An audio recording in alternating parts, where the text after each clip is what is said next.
I'll call to order the Energy and Commerce Committee and recognize myself for purposes of an opening statement. This afternoon, we begin the markup of H.R. 4572, a bill to reauthorize Stella, the law that brings broadcast television to satellite pay TV subscribers, and H.R. 4342, the .com Act, written by Representative Shimkus and co-sponsored by many members of this committee. I'm proud both of these bills originated in the Subcommittee on Communications and Technology, which I chair. These bills are both about the same thing, preserving and protecting things that Americans hold dear, broadcast television and the Internet. The reauthorization of Stella is widely viewed as the only must-pass communications bill of the Congress. The provisions of this law bring broadcast television to more than 1.5 million Americans that are unserved by local broadcasters or that live in short markets where they lack access to an affiliate from one or more of the major television networks. In subcommittee markup, I made a commitment to work with my Democratic colleagues to reach bipartisan agreement to move this bill forward. This is a well-worn path for the Communications and Technology Subcommittee, where the majority of the bills we forward to the full Energy and Commerce Committee are bipartisan. And today I'm proud to say that Stella is yet another example of our bipartisan success. This bill will extend for 5 years the provisions of the Communications Act that enable broadcast carriage on satellite providers. It will prevent coordinated retransmission consent negotiations between broadcasters in the same market. It will provide additional time and certainty for broadcasters forced to unwind joint sales agreements by the FCC's recent misguided changes to its media ownership rules.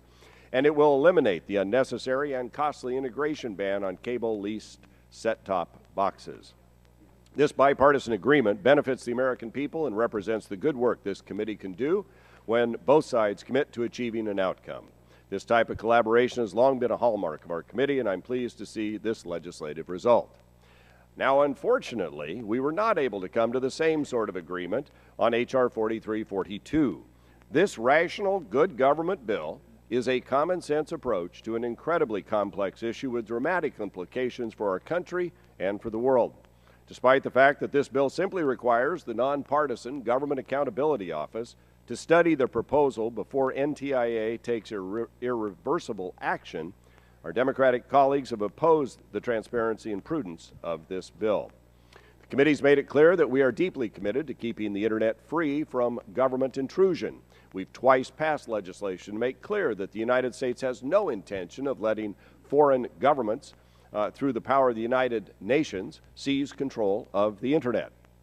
We also have no intention of letting the Obama administration cede oversight of the fundamental foundation of the Internet, address and naming authority, without the due diligence to ensure that these functions could not be co-opted by foreign entities that do not share our values. At our subcommittee markup, I mentioned that foreign threats to the Internet are an ever-present reality. This continues to be the case, and just this week, Vladimir Putin signed a new measure into law limiting the free speech of bloggers and websites and forcing international email providers and social networks to make users' information available to Russian security services. This makes it more important than ever that the transition process be deliberate and transparent so we can avoid the possibility of opening the door to those who wish to use the Internet in a way that is antithetical to our values. The legislation before us today is simple. It tells the administration to pause and get an independent evaluation of the consequences of acting. The bill calls on the GAO to fully investigate any proposal to transfer authority over Internet naming and then report back to Congress. Report its findings before the administration can take action. Frankly, if NTIA views even an evaluation of their proposal that they receive, if they view the evaluation by the GAO as an affront to the multi-stakeholder process, how can we have any confidence that they will have the fortitude to reject a proposal that does not satisfy the criteria? I simply cannot understand why there's so much hesitation about finding out all of the relevant facts and potential consequences before NTIA makes their decision. Blind support of this transition serves the best interests of no one, and taking the time to pause and carefully evaluate next steps is the prudent and common sense approach to protecting freedom of the Internet. With that, I have 26 seconds left, but I think everybody gets an opening statement, so I'd yield back the balance of my time, and I would recognize the gentleman from Texas, Mr. Green, who's filling in for Mr. Waxman for 3 minutes for an opening statement. Thank you, Mr. Chairman. Good afternoon. I'd like to thank the Chair and the ranking member for holding this markup on H.R. 3301, the North American Energy and Infrastructure Act, H.R. 4342, the .com Act, and H.R. 4572, the Stella Reauthorization Act. The first bill today is H.R. 3301, the North American Energy Infrastructure Act. Since the 1970s, federal agencies have approved dozens of cross-border facilities of mutual benefit of the U.S. and either Canada or Mexico.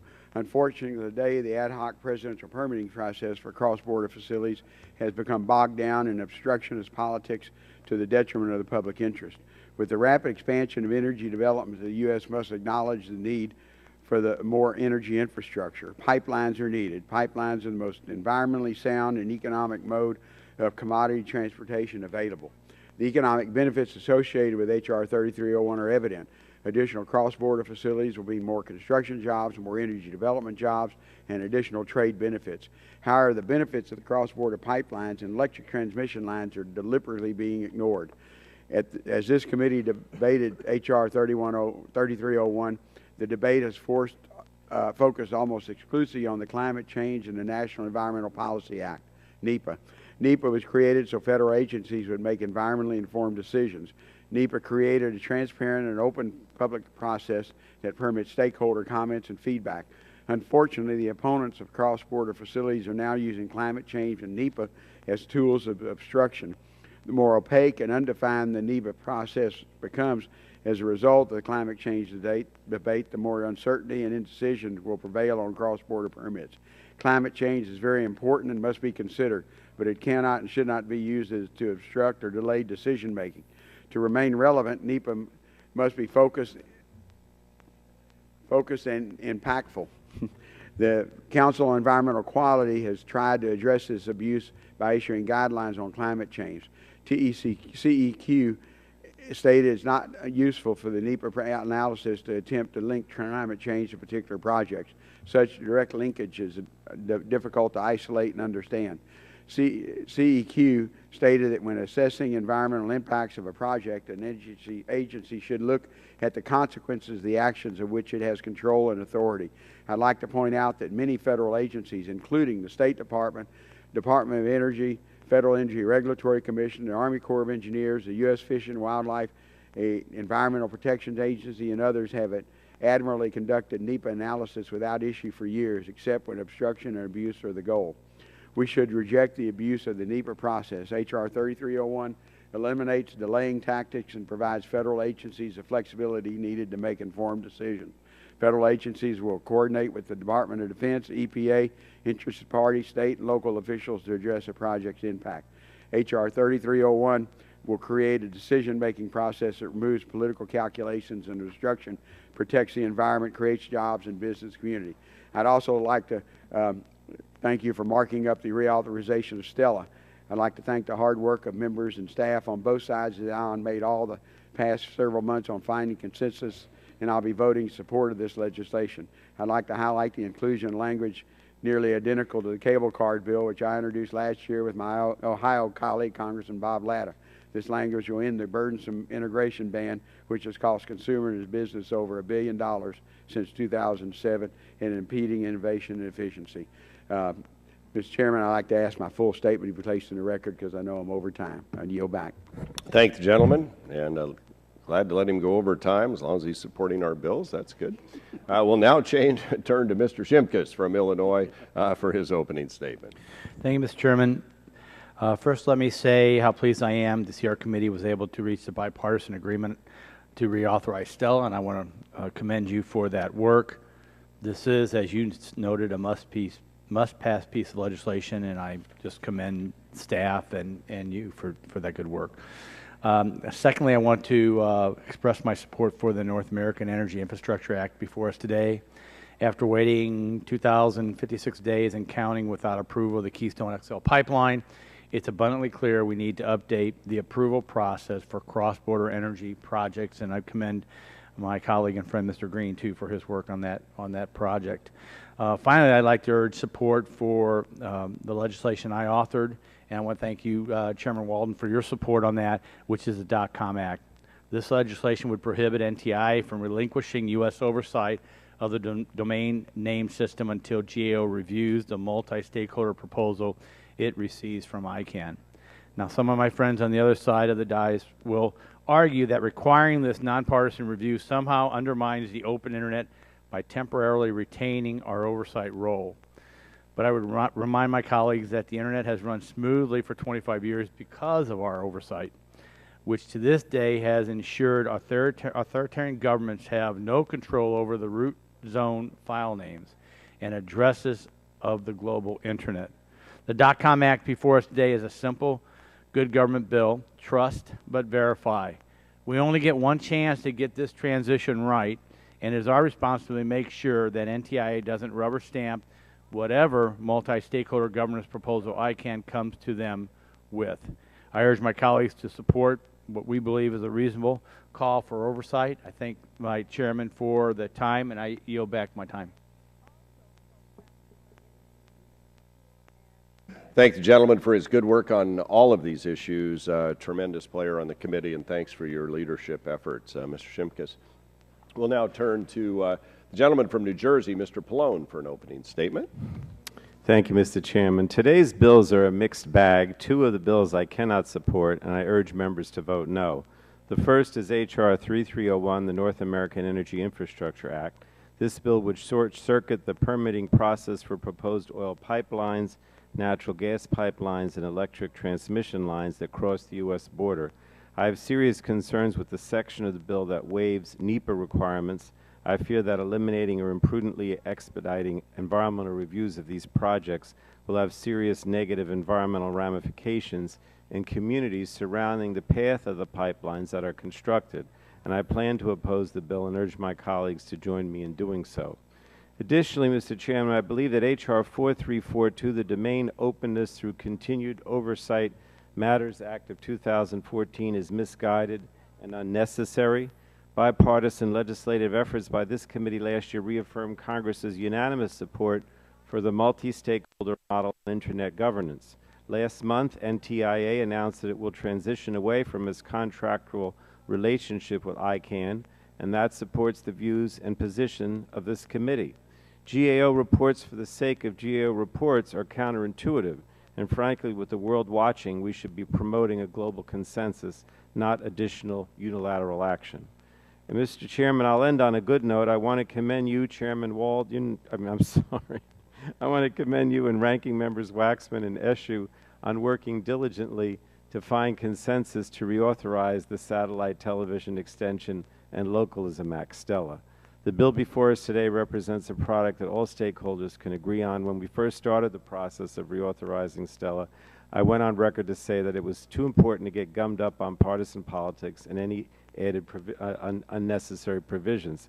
However, you've come together to ensure that that was not the case, so thanks to your hard work, I hope this bill can pass the House expeditiously, and I look forward to working with my colleagues to ensure its passage into law. Thank you. Yield back. Thank you, Mr. Pallone. We appreciate your help and the help of your staff and all the staff for helping us put this together.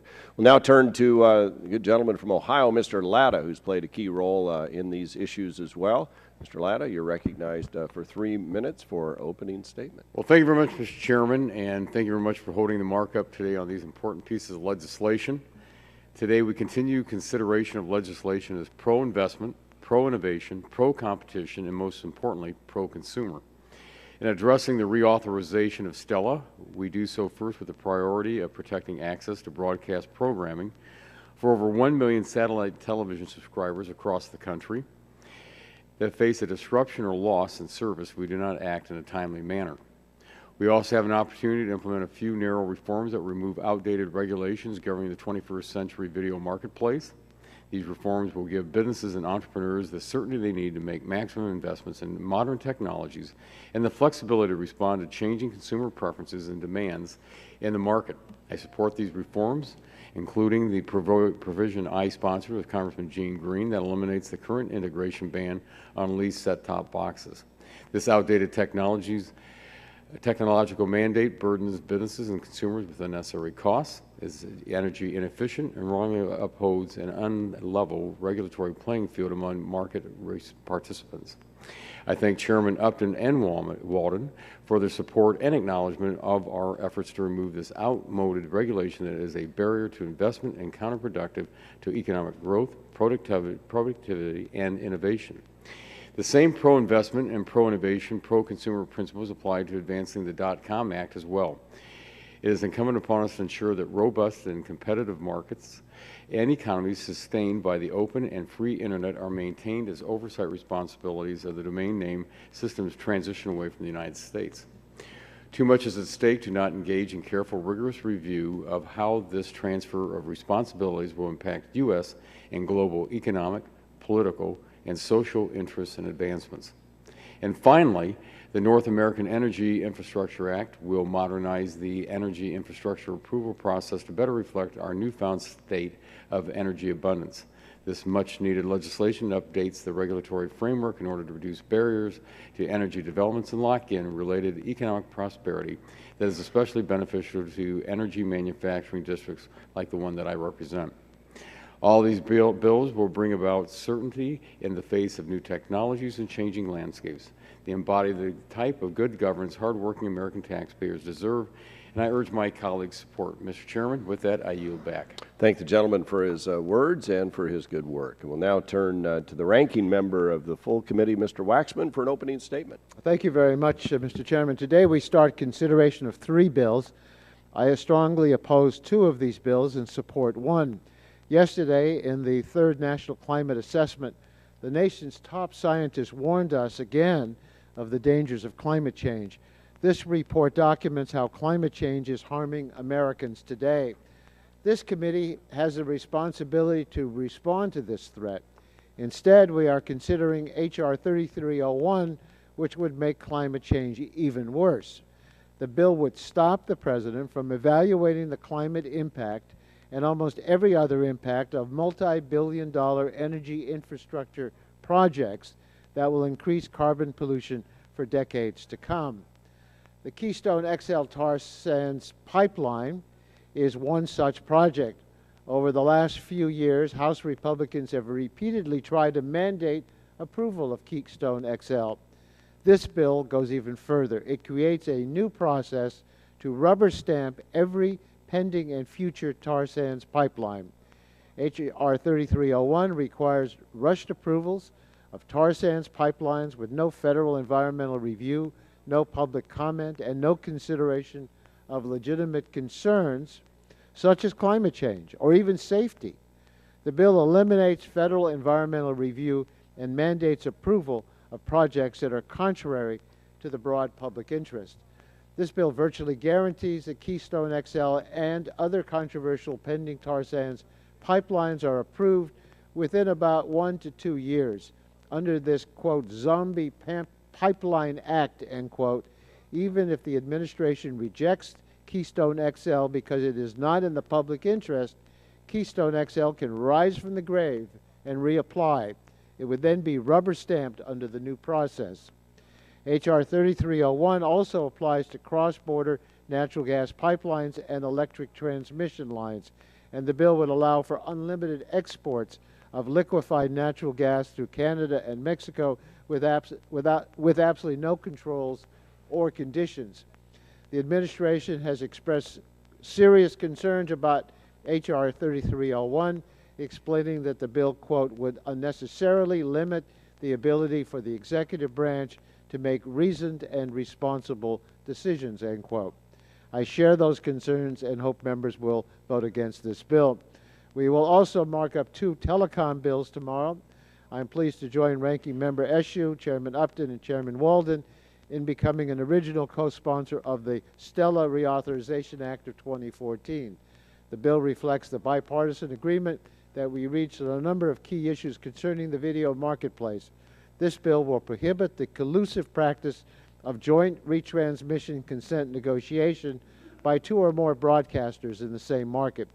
It also provides enhanced notice and compliance procedures for broadcasters to unwind joint sales agreements that do not comport with FCC requirements, and it does offer new incentives for cable operators to design more energy-efficient set-top boxes. This legislation will benefit the TV viewing public. I want to thank Chairman Upton and Chairman Walden for their work with Democrats to produce a bipartisan agreement we can all stand behind, and I want to thank Ranking Member Eshoo for her leadership in spearheading our efforts.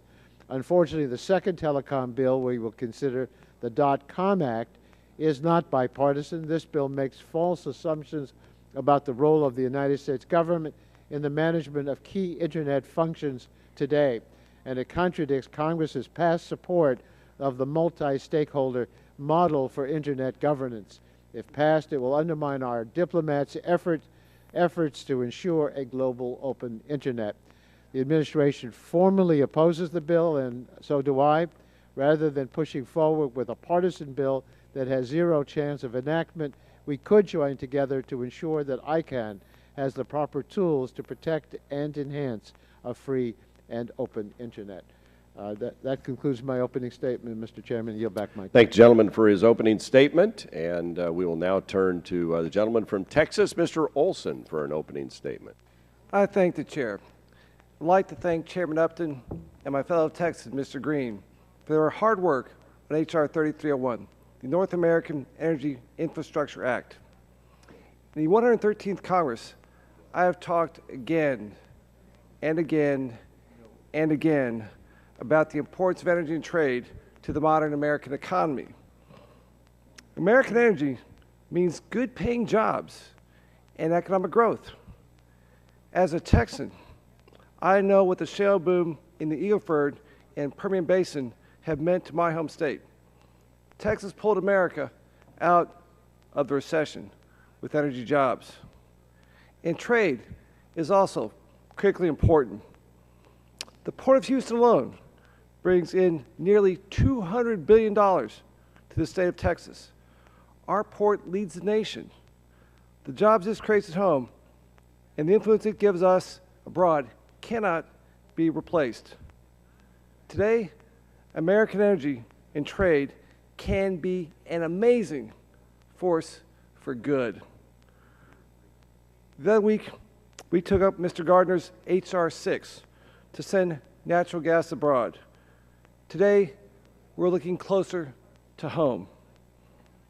It doesn't make sense that sending electricity or oil or gas to our neighbors should be a permitting nightmare. Mexico is one of our leading trading partners. Canada is a key ally. They stood tall with us in the war in Afghanistan. 158 Canadians have died in Afghanistan. Only America has lost more. It's embarrassing that the idea of buying electricity from our closest friends is so difficult. And it's a perfect example of the death by permit we face here in America. And that's why this bill is so important. And contrary to the cries of critics, H.R. 3301 does not create a Wild West for energy projects. We will study the environmental impacts of a pipeline, and will still oversee the construction of transmission lines. What we won't do is keep a system in place where it takes time to raise a child, takes the same time, less time, to raise a child from cradle to kindergarten than it does for Washington to approve a pipeline project. Today's bill just snips one piece of the red tape from a long, complicated process. A lot more cutting has to be done. Look forward to voting yes on all three bills tomorrow. I yield back.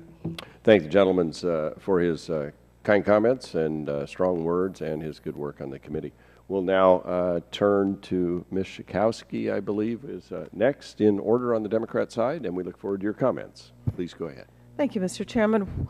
While, like Mr. Waxman, I support one of the bills and oppose two that we'll be considering tomorrow, but I want to focus especially on 3301, the North American Energy Infrastructure Act. Yesterday, the U.S. National Climate Assessment was released.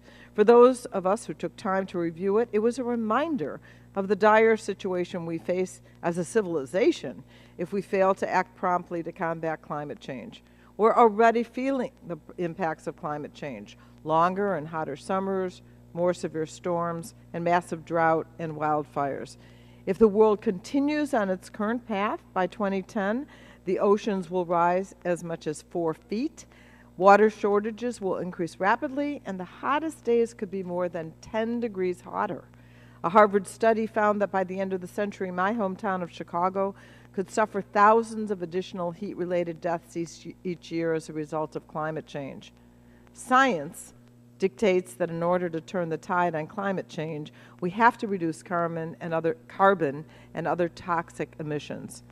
We know how to do that by committing to renewable energy technologies like solar and wind, and by implementing energy efficiency strategies like the Schools and Buildings Efficiency bills that we passed out of this committee last week.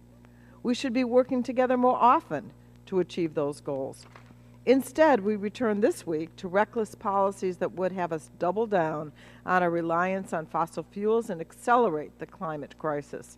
H.R. 3301 would remove the requirement for oil, gas, or electric transboundary pipelines to obtain a presidential permit. It would also establish arbitrary timelines for the approval of any pipeline application, regardless of the complexity of the project. And finally, it would transition from a national interest determination to a national security determination, which would have the effect of removing any consideration of environmental, public health, safety, and other non-security impacts of a proposed pipeline. Not to miss an opportunity, the bill would set an arbitrary timeline for the President to make a decision on the Keystone XL pipeline, Alberta Clipper, and all other pending pipeline projects on the grounds that they are not in the national interest. And then they can be resubmitted to the agencies without a single change and be approved under the less restrictive determination called for under this bill if the President should reject the project. So we can't afford the decades-long commitment to tar sands, the dirtiest oil on earth, that this bill would expedite. It's a recipe for disaster, and it will send the wrong message to the world. As I've said countless times, this committee has a unique opportunity to lead on this issue, to lead the world on this issue, and to leave a legacy that will make our children and our grandchildren not only proud, but healthier. We should take that opportunity and reject irresponsible legislation like this. And I yield back. Gentlelady yields back the balance for time. Chair now recognizes the chairman from the great state of Michigan, Chairman of the full committee, Mr. Upton, for opening comments. Well, thank you, Mr. Chairman. I apologize that I was late, but let me just say today we're going to continue our efforts to boost job creation and modernize government for the innovation era as we begin consideration of 3 very important pieces of legislation. First, we're going to consider bipartisan legislation that I authored with my colleague Gene Green, the North American Energy Infrastructure Act, which is a critical component of our efforts to construct the architecture of abundance. And while this legislation does not directly impact the Keystone XL pipeline, the project's 5 years of delays underscores why this bill is so necessary as we seek to fulfill our energy potential. As it stands, cross-border pipeline or transmission lines projects can be subjected to open-ended federal delays that far exceed that of comparably sized projects that stay within the U.S. H.R. 3301 is a targeted solution. It takes the poorly defined process of reviewing cross-border projects that was cobbled together from executive orders and replaces it with a concrete pathway and clear congressional authorities.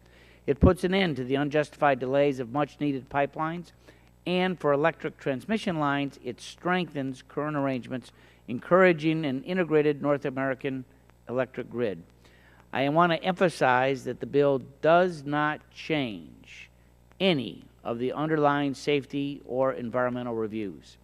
Cross-border pipeline or transmission line would be subject to all of the same requirements as a comparable project within the U.S., but it would no longer have to contend with additional hurdles simply because it crosses from Canada or Mexico. Next, we're going to consider bipartisan legislation to reauthorize Stella, ensuring that more than 1.5 million satellite TV subscribers do not lose their access to important broadcast programming. This, I know, is a priority for all members of the committee. We had a spirited dialogue that resulted in our bipartisan agreement. The other targeted reforms in this bill make small changes that will have a positive impact on consumers and industry alike. Eliminating the costly cable card integration ban repeals unnecessary regulations and allows for greater innovation in cable set-top boxes. In addition, changes to retransmission consent negotiations help level the playing field and ultimately certainly benefits consumers. It's good policy. I want to thank particularly Chairman Walden and Ranking Members Waxman and Eshoo and their staff for their work on this agreement. Last, we're going to consider the .com Act, a deliberate and common sense attempt to bring transparency to the process of transitioning NTIA's oversight role to a successor. This is a good government bill, plain and simple. .com Act is a question of domestic U.S. policy and ensures that the NTIA pause to fully consider the implications and consequences of any proposal that they are presented. It would be irresponsible for Congress and the administration to ignore those hostile governments that have openly expressed their desire to seize and control the Internet. Once we transfer this role away, there is no going back. Taking the extra time to allow a GAO evaluation of any successor proposal should not be a partisan issue and instead should be viewed as a step in this years-long transition. Protecting the core values of the Internet is a goal that we all share, and this bill furthers that goal. We've had a strong record of bipartisan success with over a dozen public laws on the books so far this year. Let's build upon that record. I urge my colleagues to support all of these common sense bills and yield back the balance of my time. Gentleman yields back the balance of his time. The chair now recognizes the gentleman from New York, Mr. Engel, for 3 minutes. Thank you. Thank you very much, Mr. Chairman. We come here today to consider 3 bills: H.R. 3301, the North American Energy Infrastructure Act; H.R. 4342, the Domain Openness Through Continued Oversight Matters Act; and the Stella Reauthorization. I want to use my time here to talk about the North American Energy Infrastructure Act and to express my strong concern over various provisions in the bill, the purpose of which is to more quickly approve pipelines. I voted against H.R. 3301 at the Energy and Power Subcommittee markup last winter. The bill significantly shortens the relevant agency's abilities to review major transnational oil and natural gas pipelines and electric transmission lines to 120 days. Under this incredibly short timeline, the Department of Commerce and Energy, as well as FERC, would not have sufficient time to review applications, nor would the public have sufficient time to comment on pending applications. This rushes what is an incredibly complicated and technical process, and I believe does so in a way that could have significant ramifications for the environment and for local communities. This bill also eliminates the presidential permitting process and replaces it with a process that eliminates consideration of environmental impacts and would essentially approve any pending project not acted on by the administration as of July 1st, 2016. With respect to natural gas exports, I have said in the past that the United States does have a role to play. Last week, our committee marked up H.R. 6, and I expressed my interest in the bill, but ultimately voted against it because the timeline for DOE action, in my opinion, was too short. Should that timeline be fixed prior to final passage, I certainly will give the bill thoughtful consideration. In that bill, we removed the problematic language that granted automatic access to any WTO member nation to our natural gas exports. However, this bill would allow almost unrestricted amounts of LNG exports to Canada and Mexico, which could then be re-exported to any country without any Department of Energy review of our national interest. To me, that would undo any benefit we could achieve should we reach a bipartisan compromise on H.R. 6, and urge my colleagues to consider that as we go forward. While I remain very open to the idea of LNG exports and believe we can find a bipartisan path, this bill is not just an LNG bill. It undercuts incredibly vital environmental review for oil and electric lines, undercuts the presidential permitting process, and opens our natural resources to export with almost zero review for the U.S. national interest. For these reasons, I oppose this legislation.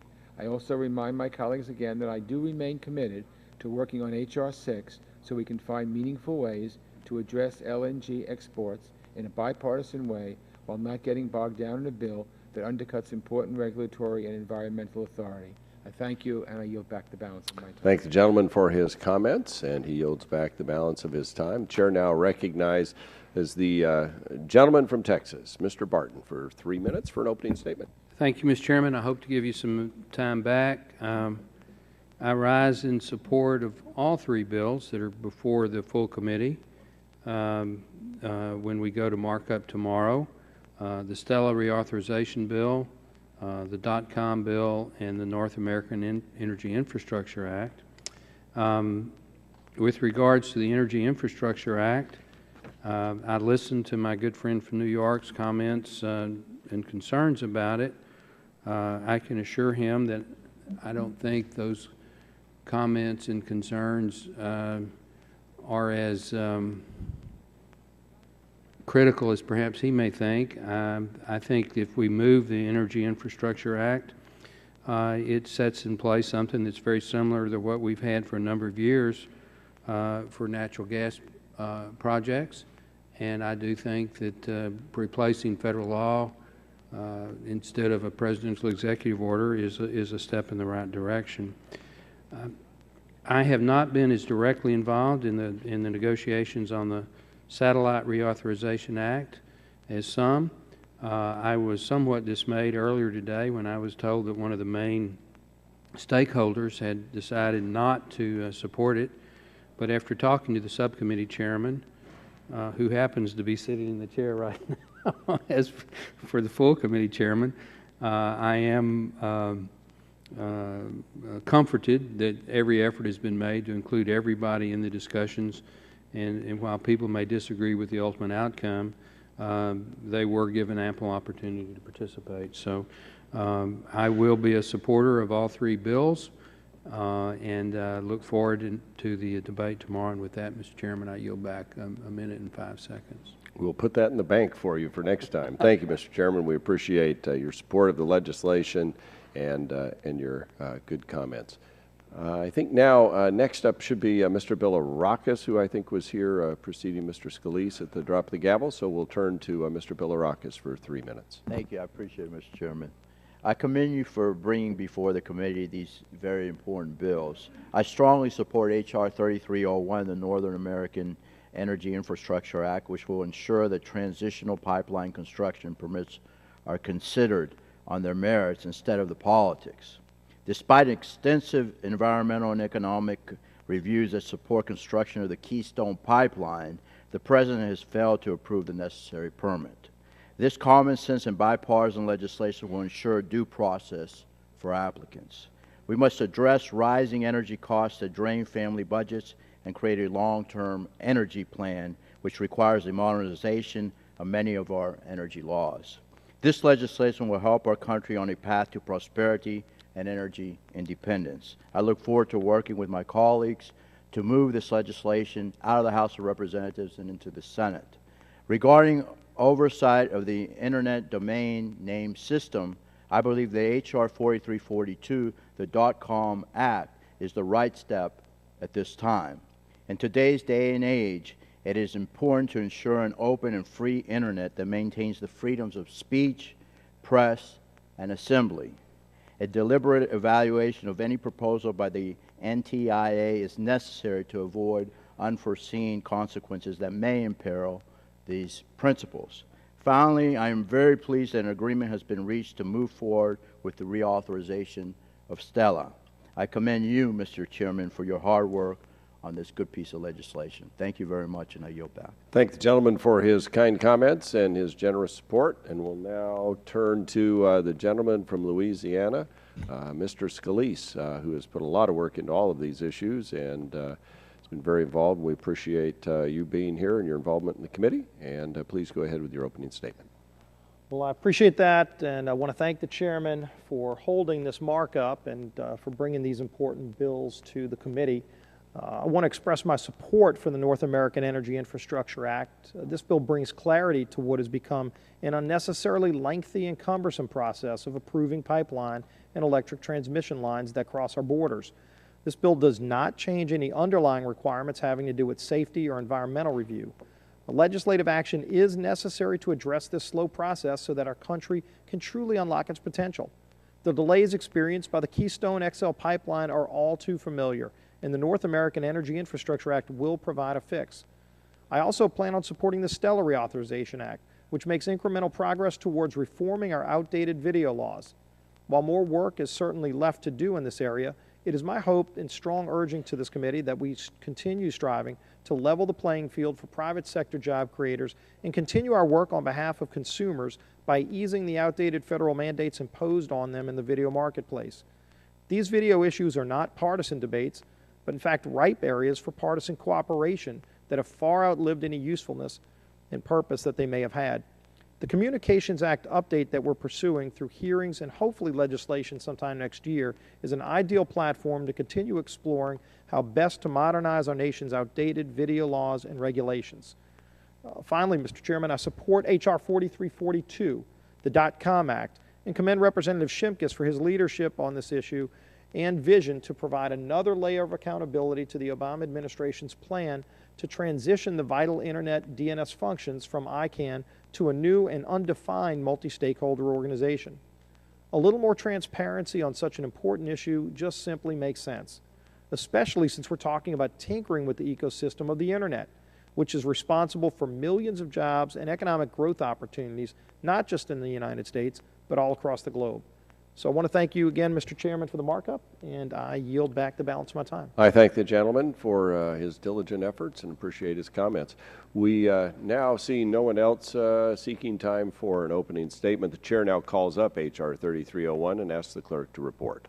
H.R. 3301 to require approval for the construction, connection, operation, or maintenance of oil or natural gas pipelines or electric transmission facilities at the national boundary of the United States for the import or export of oil, natural gas, or electricity to or from Canada or Mexico and for other purposes.